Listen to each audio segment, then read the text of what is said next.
we are going to discuss on business. Business is divided on following points. First is industry, sales, purchase, transport, distribution, finance, and banking. Basically, business is divided in 2 points. Business is divided in 2 points. First is industry. And second is commerce. Business is divided in 2 points. First is industry and second is commerce. Commerce का जो scope है broad level पे, व्यापक level पे, और economical activity जितनी भी हम करते हैं, जितनी भी इकोनॉमिक एक्टिविटी करते हैं जिसमें हम लेन देन करते हैं, पैसे का ट्रांजेक्शन करते हैं, वो सब कुछ कॉमर्स के दायरे में आता है। इंडस्ट्री ब्रॉड लेवल पे जितना भी हम वस्तुओं को उत्पादन करते हैं, प्रोडक्शन करते हैं, वो सब इंडस्ट्री के दायरे में। कॉमर्स प्रोड्यूसर और कंज्यूमर दोनों के बीच का एक पुल है, दोनों के बीच एक ब्रिज का काम करता है। इंडस्ट्री क्या करती है? प्रोडक्शन को तैयार करती है, वस्तु को तैयार करती है, प्रोडक्शन करती है, लेकिन कंज्यूमर तक वस्तु को पहुंचाने का काम कौन करता है? कॉमर्स करता है। कॉमर्स के दायरे में होता है, यानी कॉमर्स के दायरे में, कॉमर्स के क्षेत्र में, कॉमर्स के अंडर में वे सारी एक्टिविटी इंक्लूड है जो इंडस्ट्री से लेकर के, प्रोड्यूसर से लेकर के कंज्यूमर तक वस्तुओं को पहुंचाने में आती है, की जाती है। बिजनेस का कंसेप्ट 2 भागों में लिख लीजिए।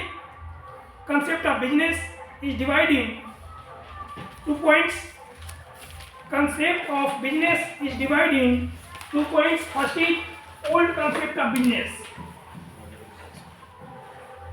Old concept of business. Or second things, modern concept of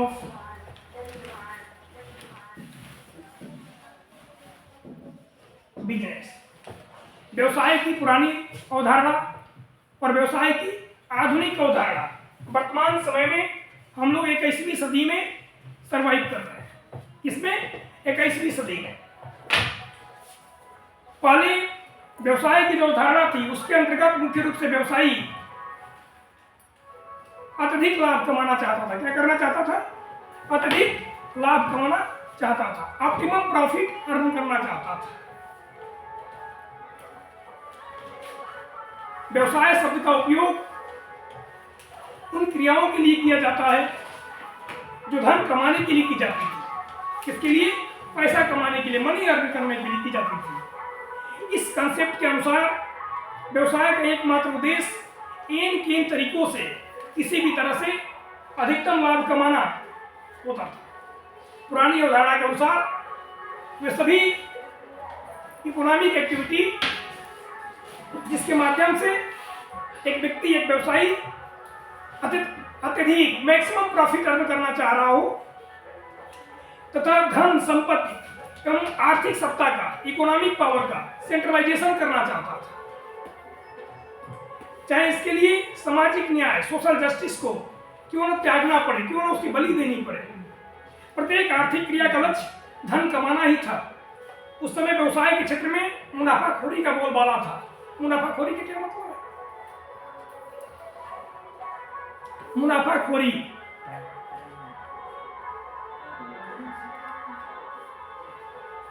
हम लोग कल भी ये बात एक लाइन चर्चा की थी। प्रत्येक व्यवसायी का उद्देश्य होता है ऑप्टिमम प्रॉफिट अर्न करना।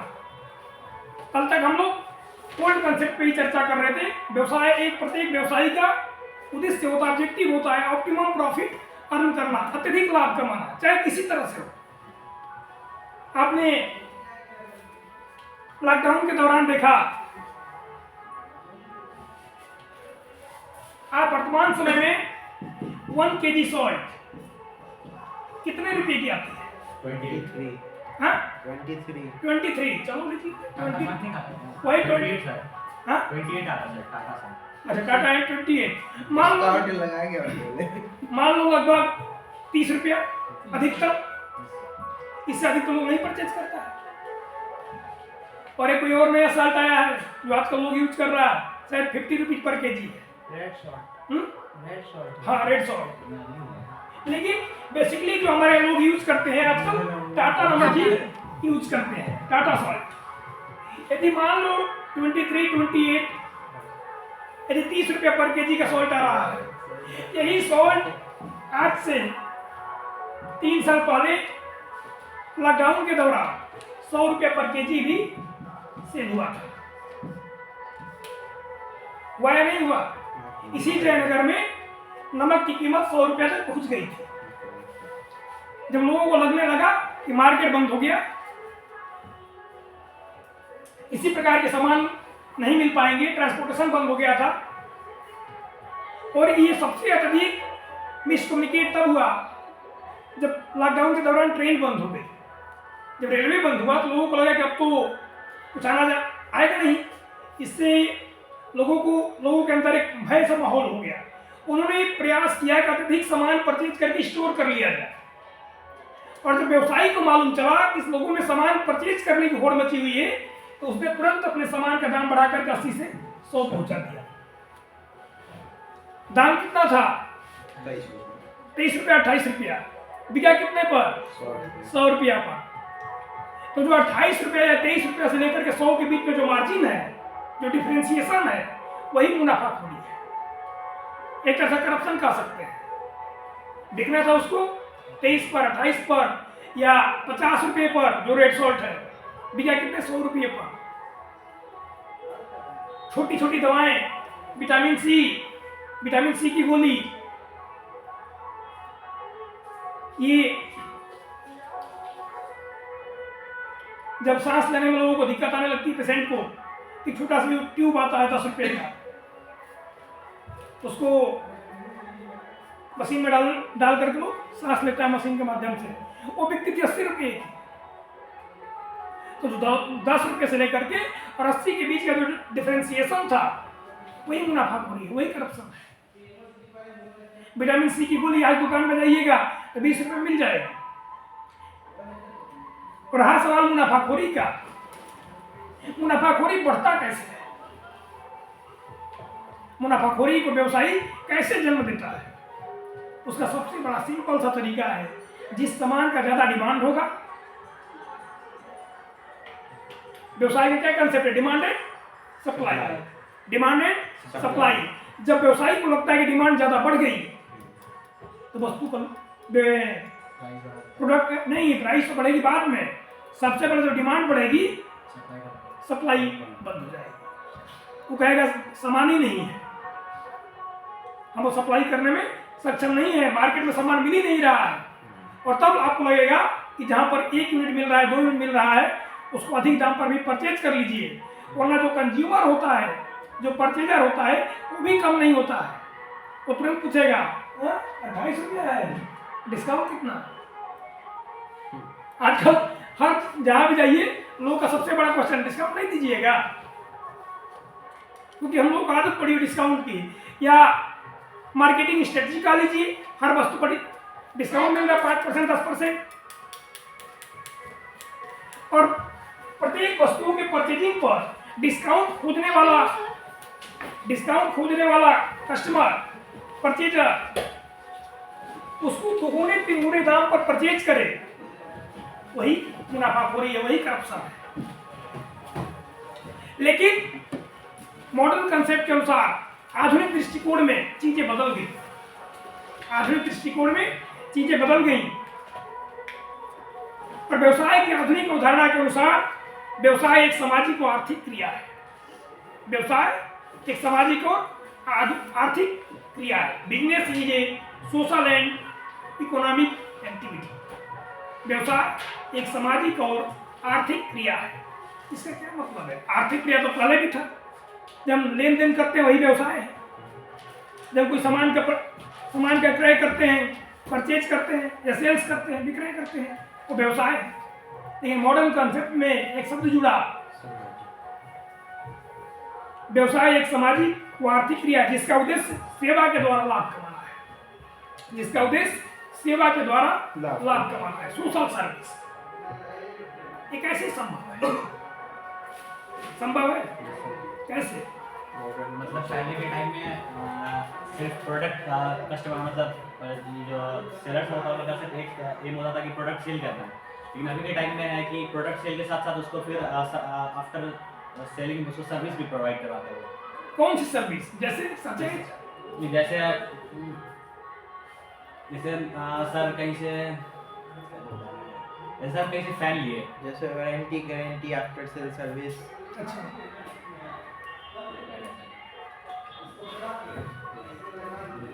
पहले बिजनेसमैन सिर्फ वस्तु को सेल करता था, सिर्फ वस्तु को सेल प्रोडक्ट को सेल करता था और उतना ही तक बिजनेस था।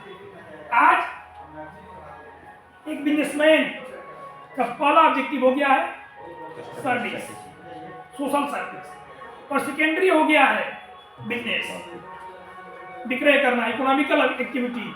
आज जो अच्छे दुकान है, जो अच्छे स्टोर्स हैं, वहाँ जाइए तो सबसे पहले आपको संतुष्ट करेगा, कंज्यूमर सेटिस्फेक्शन।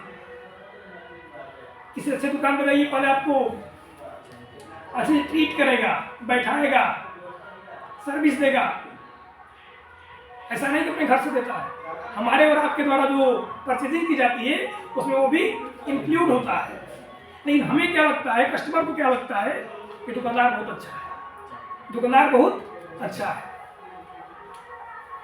और आधुनिक व्यवसाय पहले ग्राहक की सेवा करता है, तत्पश्चात ग्राहक की सेवा के माध्यम से उचित लाभ कमाता है। इस प्रकार ग्राहक सेवा को प्रथम तथा उचित लाभ को सेकेंडरी सर्विस मानता है। व्यवसायी मुनाफा कमाता है, मुनाफाखोरी को नहीं करता है।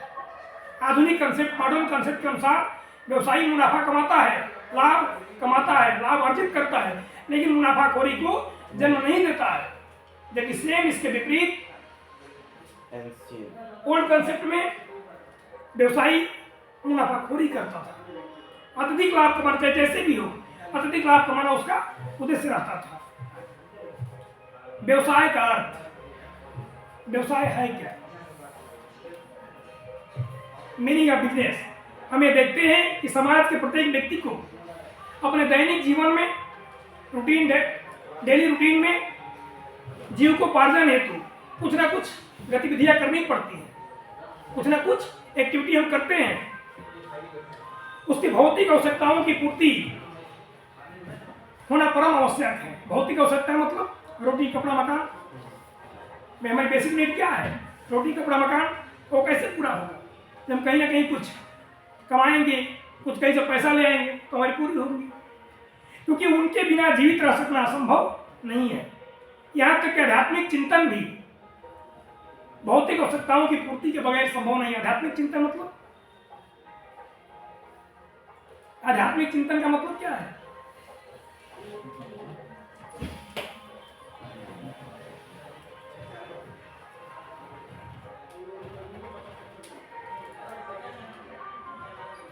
आध्यात्मिक चिंतन, साधु सन्यासी क्या करते हैं? चिंतन में लीन रहते हैं, आध्यात्मिक स्पिरिचुअल। लेकिन आध्यात्मिक चिंतन भी तभी संभव है जब उनकी भौतिक आवश्यकताएं पूर्ण होंगी। उनकी भी कुछ भौतिक इच्छाएं हैं, डिजायर हैं, कुछ नीड है, उनको पूरा किए बगैर बहुत आध्यात्मिक चिंतन का असंभव होना मुश्किल है। हर्बर्ट एन कैसन ने लिखा है, देख लीजिए। अकॉर्डिंग टू हर्बर्ट एन कैसन, Herbert N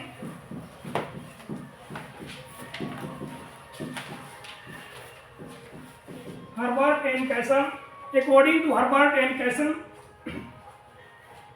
according to Herbert N. Casson, next to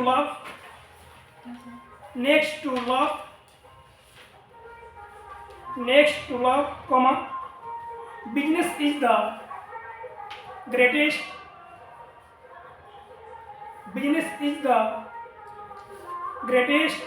and the best thing in the world. Full stop. It is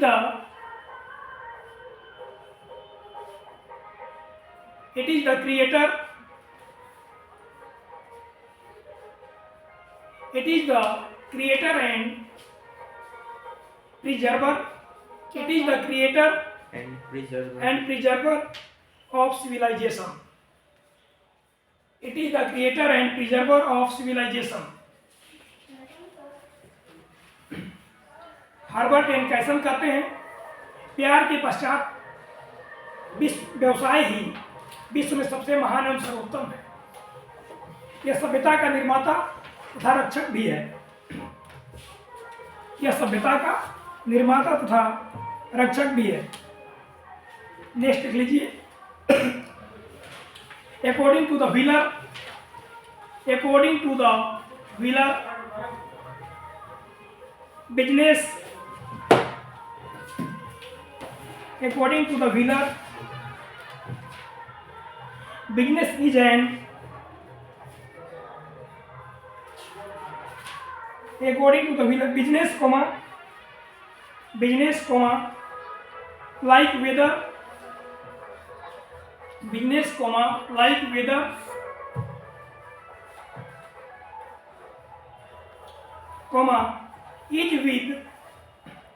is with us every day, is with us every day.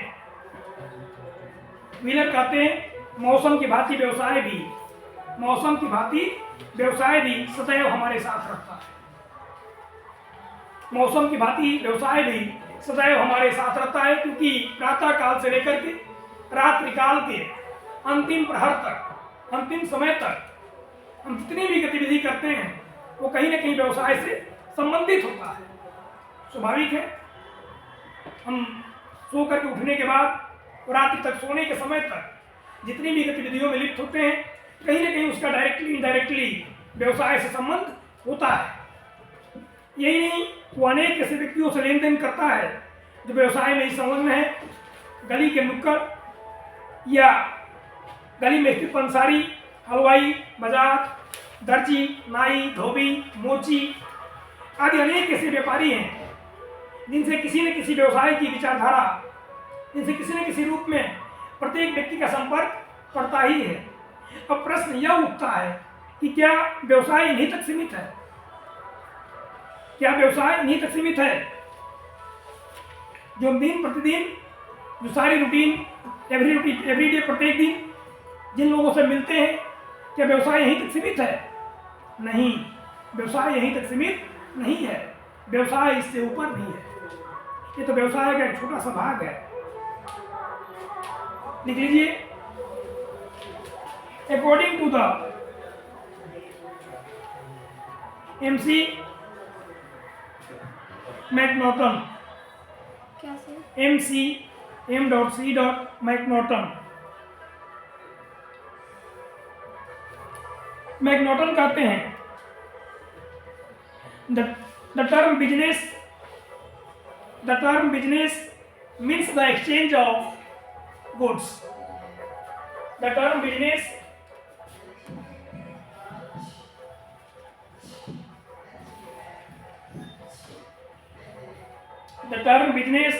means the exchange of goods, money or services for mutual benefits. Money or services for mutual benefits. Money or services for mutual benefits.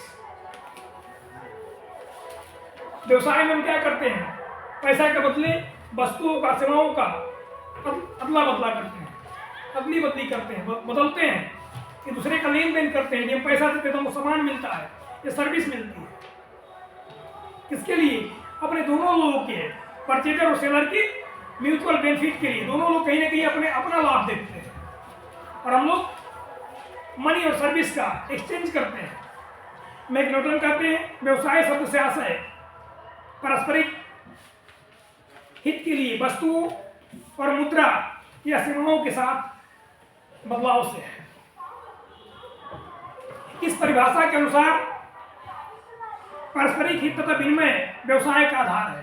पारस्परिक हित का मतलब एक दूसरे का लाभ, एक दूसरे का, सबकी अपनी अपनी चिंता, सब लोग अपने अपने लिए चिंतित हैं। पारस्परिक हित तथा विनिमय व्यवसाय का आधार है, किंतु व्यवसाय में इनके अतिरिक्त अन्य क्रियाएं जैसे आर्थिक उत्पादन भी सम्मिलित की जाती है। अतः व्यवसाय की यह परिभाषा अधूरी है, पूर्ण नहीं मानी जा सकती। यदि बिजनेसमैन को ये लगने लगे कि जो हम जिस एक्टिविटी में हम इंगेज हैं उसमें हमको प्रॉफिट नहीं है, क्या बिजनेस करेगा? कस्टमर को ये मालूम चल जाए कि जो सामान हम खरीद रहे हैं उसमें हमको नुकसान है तो क्या परचेज करेगा? यानी कहीं ना कहीं कस्टमर का, परचेजर का और सेलर का, दोनों लोगों का अपना अपना बेनिफिट्स है और म्यूचुअल बेनिफिट्स पे ही बिजनेस का बेस है। म्यूचुअल बेनिफिट्स और एक्सचेंज, पूरा बिजनेस म्यूचुअल बेनिफिट्स और एक्सचेंज पर डिपेंड है। इनको क्रिटिसाइज करते हुए एल.एच. हैने ने लिखा है, व्यवसाय से आशय उन मानवीय क्रियाओं से है, व्यवसाय से आशय उन मानवीय क्रियाओं से है जो वस्तुओं के क्रय विक्रय द्वारा उत्पादन या धन प्राप्ति के लिए की जाती है। लिख लीजिए, हैने ने लिखा, human activity directed towards producing or acquiring wealth through buying and selling goods.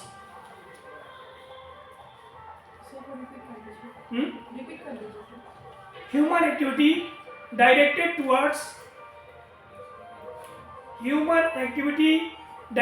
towards producing or acquiring wealth through buying and selling goods.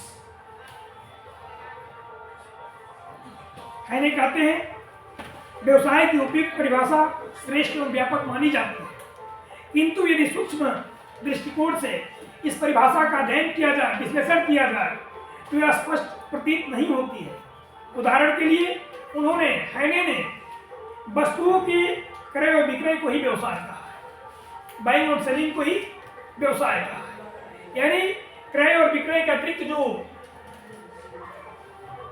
Activity की जाती है वो व्यवसाय नहीं है हैने के अनुसार। इसलिए इनके भी परिभाषा का, इनके भी डिफिनेशन का बहुत सारे अर्थशास्त्रियों ने क्रिटिसाइज किया। उन्होंने कहा कि जबकि सेवाओं के क्रय विक्रय को भी व्यवसाय कहा जाता है। हैने कहते हैं कि गुड्स सेलिंग, बाइंग और सेलिंग ऑफ गुड्स यही बिजनेस है। यदि सिर्फ वस्तुओं का विक्रय, वस्तुओं का सेल करना, वस्तुओं को परचेज करना विक्रय है, तो सर्विस का सेल्स और परचेज हुआ क्या है? और बिजनेस में गुड्स के साथ साथ सर्विस का भी सेल्स और परचेज किया जाता है। इसलिए कि इनके भी हैने के द्वारा दी गई परिभाषा भी कंफर्टेबल महसूस नहीं होती है। इसके अतिरिक्त केवल धन का उत्पादन या धन प्राप्त करना यानी लाभ प्राप्त करना ही व्यवसाय नहीं होता। आधुनिक व्यवसायी को समाज के हितों का भी ख्याल रखना पड़ता है।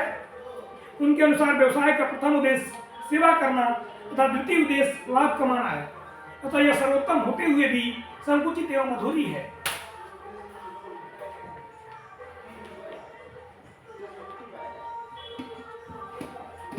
पीटरसन कहते हैं अगले क्रम में, पीटरसन एंड प्लोमेन, व्यवसाय की व्याख्या एक ऐसी क्रिया के रूप में की जा सकती है जिसमें किसी व्यक्ति किसी उपयोगी चीज का विनिमय, जिसमें कोई व्यक्ति किसी उपयोगी चीज का विनिमय, चाहे वह वस्तुएं हो या सेवाएं, पारस्परिक हित या लाभ के लिए करता हो।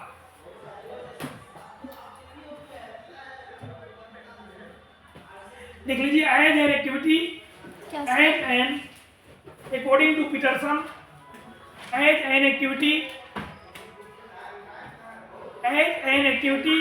in which different persons, as an activity in which different persons, as an activity in which different persons exchange something of value, exchange something of value, comma, Something. exchange something of value, comma, whether goods or services, whether goods or services for mutual gain, whether goods or services for mutual gain, for mutual gain or profit. किसके लिए करता है? Mutual profit के लिए, mutual gain करता है, mutual gain के लिए या म्यूचुअल प्रॉफिट के लिए करता है।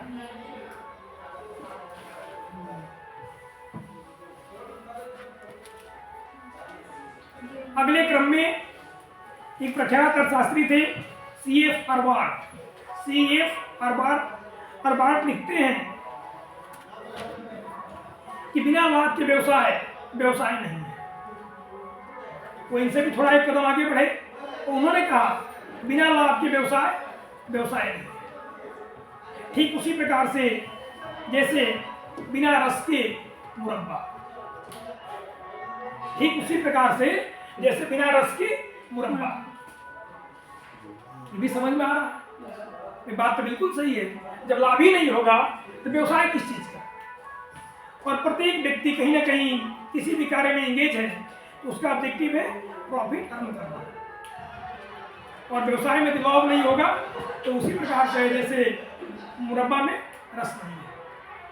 मुरब्बा में रस नहीं हो तो क्या होगा? नहीं अच्छा लगा। लोग अच्छा ही नहीं लगेगा।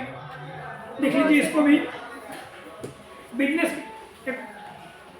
इन द वर्ड ऑफ C.F. अर्बार्ट, बिजनेस विदाउट प्रॉफिट, कैसे? Business without profit, business without profit is not business. Business without profit is not business any more than a pickle, any more than a pickle is candy, Any more? any more than a pickle is candy। यह परिभाषा व्यवसाय के क्षेत्र को केवल लाभ कमाने तक सीमित करती है और अर्बार्ट के अनुसार जब तक लाभ नहीं होगा तब तक व्यवसाय की कल्पना नहीं करना है या की भी नहीं जा सकती। और इनके अनुसार लाभ कमाने तक ही सीमित है व्यवसाय, अतः यह भी अपर्याप्त है। हम बात करेंगे विस्तृत अर्थ वाली परिभाषाओं का, जिसमें व्यापक लेवल पर, व्यापक स्तर पर व्यवसाय की व्याख्या की जाती है। और FC हुपर कहते हैं व्यवसाय से आशय वाणिज्य एवं उद्योग, व्यवसाय से आशय वाणिज्य एवं उद्योग, व्यवसाय से आशय वाणिज्य एवं उद्योग के संपूर्ण जटिल क्षेत्र, व्यवसाय से आशय वाणिज्य एवं उद्योग के संपूर्ण जटिल क्षेत्र, प्राविधिक एवं निर्माणी उद्योगों तथा सहायक सेवाओं के बृहद जाल, वितरण, बैंकिंग, बीमा, यातायात आदि से व्यवसायिक जगत की सहायता करते हैं तथा उनमें इंक्लूड है, अंतर्व्याप्त है। लिख लीजिए, it means the whole complex field of commerce and industry, it means the whole complex field of commerce and industry,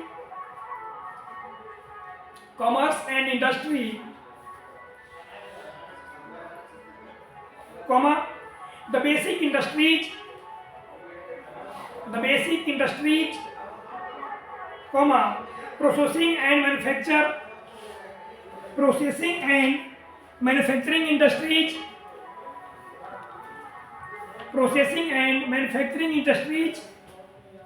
and the network of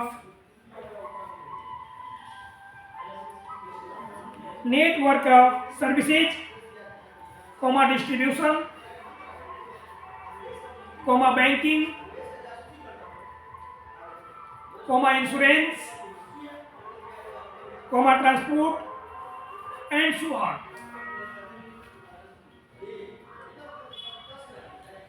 so on, which serve and interpret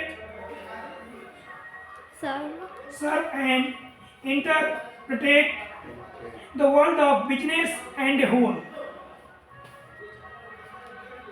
Business and whole.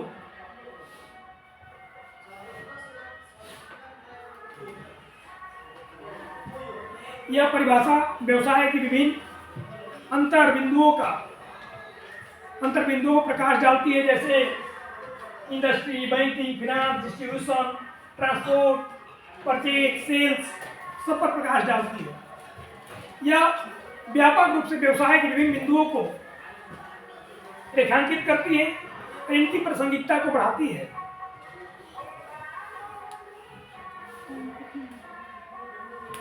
James कहते हैं कि लाभोपार्जन की दृष्टि से किए जाने वाले मानवीय कार्य को ही व्यवसाय कहते हैं। लाभोपार्जन की दृष्टि से किए जाने वाले मानवीय कार्य को ही व्यवसाय कहते हैं।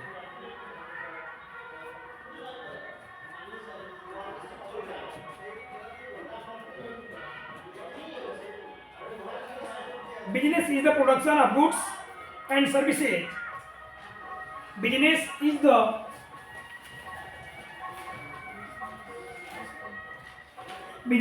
production of goods and services. Production of goods and services.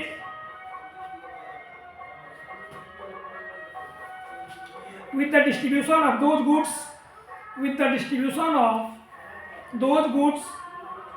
and services through a socially.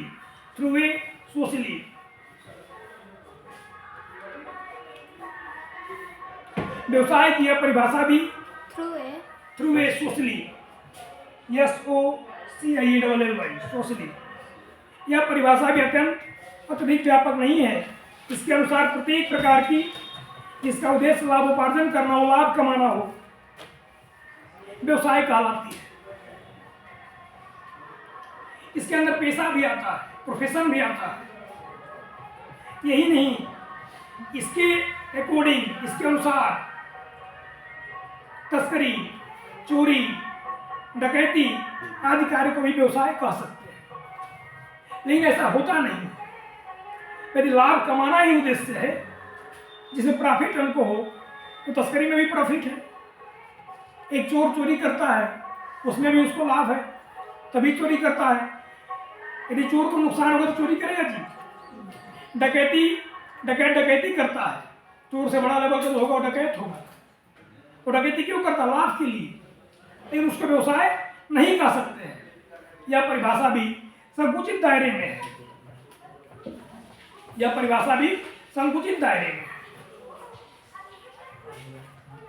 अगले दिन मॉडर्न डिफिनेशन पे हम लोग चर्चा करेंगे, जिसमें